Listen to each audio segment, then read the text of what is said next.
بچه فیل بیرمق و خسته هنوز قادر به دیدن نیست. مادر تمام تلاش خود را برای کمک به او انجام می‌دهد.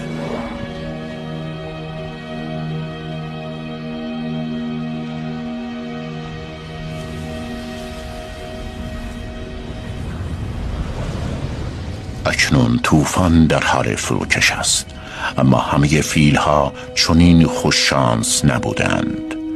یک بچه فیل گم شده است.